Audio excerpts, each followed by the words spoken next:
दोस्तों, बहुत ही अच्छी खबर निकल कर आ रही है भारतीय नौसेना की तरफ से। हम सभी जानते हैं कि इस समय भारत के पास परमाणु सबमरीन में केवल एक ही ऑपरेशनल है इस समय, आईएनएस अरिहंत। रिसेंटली हमने जो K-15 सागरिका मिसाइल का परीक्षण किया था वो इसी आईएनएस अरिहंत या फिर S2 नाम की SSBN से किया गया था। आप सभी जानते ही होंगे कि जो परमाणु सबमरीन्स होती हैं ये दो तरह की होती है, SSN और SSBN। दोनों ही सबमरीन्स परमाणु शक्ति से चलती हैं। एक बैलिस्टिक मिसाइल को अटैक करने के लिए काम आती है तो दूसरी दुश्मनों के जहाजों को मार गिराने के काम आती है। दोनों के कार्य अलग अलग होते हैं। तो भारत की तरफ से चूंकि SSBN प्रोग्राम खोद के बूते चलाया जा रहा है, जिसके तहत कुछ परमाणु सबमरीन्स बननी है जिनके नाम होंगे S2, इसके बाद S3, S4, S4 स्टार और S5।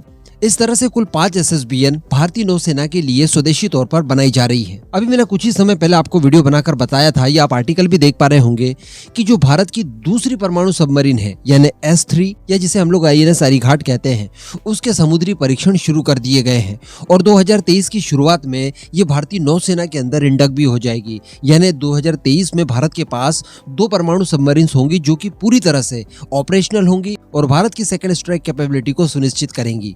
अब इसके बाद सीधे नंबर आता है S4 SSBN का, और इसको लेकर भी आज से 3 महीने पहले मैंने आपको एक खबर दी थी कि कुछ सैटेलाइट इमेजेस से ये देखा गया है कि फिटिंग आउट डॉक पर इसका फाइनल इंटीग्रेशन चल रहा है। जी हाँ, तो अभी जो रिसेंट खबर निकल कर आ रही है उसके हिसाब से हमारी ये तीसरी परमाणु सबमरीन जिसका नाम होगा S4 वो अपना आकार लेने लगी है। यानी इसके ऊपर काम और ज्यादा तेजी से चलने लगा है और बताया जा रहा है कि 2023 में ये अपने समुद्री परीक्षण के लिए पूरी तरह से तैयार होगी। जी हाँ, 2023 वही होगा जब एक परमाणु सबमरीन हमारी नौसेना में इंडक्ट की जाएगी और दूसरी को सी ट्रायल के लिए समुद्र में उतार दिया जाएगा। और बताया जा रहा है कि साल 2026 तक भारत के पास कुल 4 की संख्या में परमाणु संचालित SSBN ऑपरेशनल होंगी। यानी हम लोग 2026 तक S4 स्टार का भी निर्माण कर चुके होंगे, उसके समुद्री परीक्षण पूरे कर चुके होंगे और फाइनली उसे नौसेना में ऑपरेशनल कर चुके होंगे। मैं आपको बता दूं कि S4 स्टार वही पहली सबमरीन होगी जिससे हम लोग हमारी सबसे ताकतवर मिसाइल यानी K5 को भी लॉन्च कर पाएंगे। इसके बाद बताया जा रहा है कि भारत की 3rd जनरेशन की SSBN यानी S4 जो कि सबसे बड़ी सबमरीन होगी इन 5 में, उसे भी हम लोग 2027 तक प्रोडक्शन के लिए तैयार कर लेंगे। यानी उसके ऊपर सारा काम हो चुका होगा और उसे बिल्ड करना शुरू कर चुके होंगे। वैसे मैं आपको बता दूं कि जो S5 क्लास की सबमरीन होगी हमारी, वो आधिकारिक तौर पर 2015 में शुरू हो चुकी थी। इसी के साथ साथ 2019 में एक पनडुब्बी का हाइड्रोडायनेमिक परीक्षण मॉडल ऑनलाइन लीक हो गया था, जिसके जरिए ये पता चला कि ये सबमरीन बाकी की सबमरीन से काफी अलग होगी। S5 क्लास की जो SSBN हमारी होगी वो बाकी की 4 सबमरीन से बिल्कुल डिफरेंट होगी, काफी बड़ी होगी। और अगर इसकी साइज को कंपेयर किया जाए तो जो S2 क्लास की सबमरीन होगी, जो हमारी पहली सबमरीन है INS अरिहंत, उससे ये 2 गुनी लंबी होगी और इसका डिस्प्लेसमेंट वेट बताया जाता है 13,000 टन का। यानी ये काफी ज्यादा बड़ी होगी और इसका जो निर्माण कार्य शुरू किया जाएगा वो विशाखापट्टनम में शिप बिल्डिंग सेंटर में एक बड़े डॉकयार्ड की जरूरत महसूस होगी। क्योंकि अब ये सबमरीन इतनी बड़ी है तो स्वाभाविक सी बात है, इसे बनाने के लिए जो डॉकयार्ड होगा वो भी काफी बड़ा चाहिए होगा।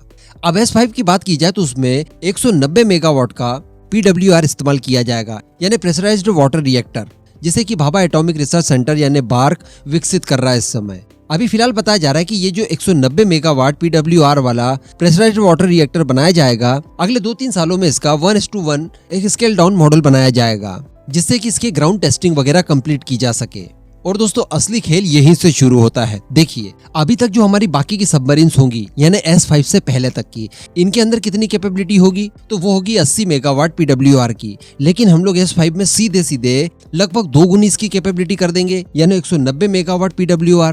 तो 190 मेगावाट PWR अगर हम लोग डेवलप करने में सक्षम हो जाते हैं तो इसी आधार पर हम लोग बड़ी आसानी से हमारी SSN का निर्माण भी कर सकेंगे। हम सभी जानते हैं कि SSN बनाने के लिए 190 मेगावाट PWR तो हर हाल में हमें चाहिए ही चाहिए। अगर ये तैयार हो जाता है तो बिल्कुल आप मान लीजिए कि 2026-27 तक हम लोग SSN को बनाने के लिए भी पूरी तरह से तैयार होंगे।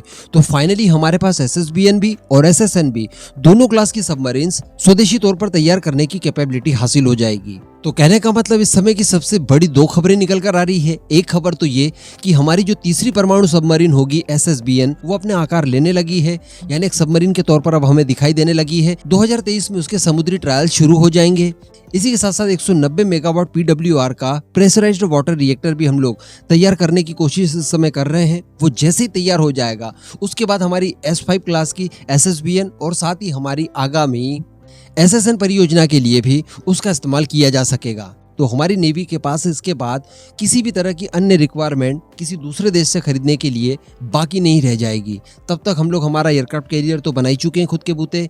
इसके अलावा हम लोग हमारे फाइटर जेट भी बना चुके हैं, SSBN भी हो गई, और जो सबसे बड़ी परेशानी वाली बात आती है SSN को लेकर, वो भी हम लोग खुद के दम पर बना चुके होंगे। कहने का मतलब ऑल टुगेदर हम लोग स्वदेशीकरण कर चुके होंगे हमारी भारतीय नौसेना का। अब इस पूरे मुद्दे पर दोस्तों आपका क्या मानना है, नीचे कमेंट करके जरूर बताइएगा।